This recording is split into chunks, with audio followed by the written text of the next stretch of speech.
Every relationship begins with hope. The hope that we've found someone who will understand us, complete us, or at least lessen the emptiness we feel inside. But sooner or later, conflict emerges. Why? It's not because of incompatibility. In truth, all relationships are fundamentally incompatible.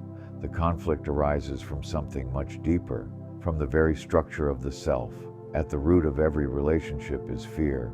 Fear that we may lose what we've found. Fear that we will not be loved. Fear that we will be abandoned, rejected, or left behind. This fear drives the dishonesty between people. We rarely show who we truly are. Instead, we present an image, one that we think will be loved, admired, or accepted. We hide our anger, our desires, our selfishness, because to reveal them feels too dangerous. Behind every mask is the fear of loss. We cling to the idea that someone can give us security, pleasure, recognition. And so we hold back our honesty because honesty might threaten that security. We say, "I love you," but what we really mean is, "I need you."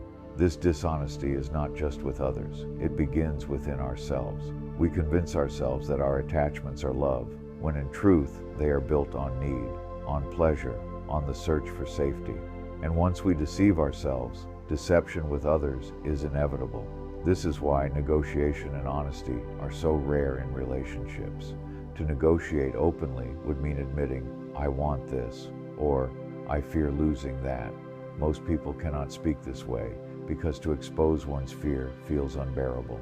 So instead of honesty, we settle for compromise, manipulation, or silent resentment. And yet, this dishonesty is doomed to fail because the self cannot hide forever. Sooner or later, our fear shows itself in jealousy, in anger, in blame, and when it does, the mask breaks. So what can be done?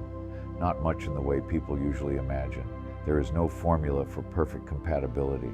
There is no technique that can reconcile two selves who are each protecting their own interests.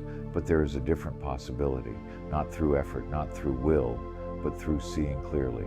If one sees fear for what it is, the movement of the self clinging to its own security, then dishonesty ends.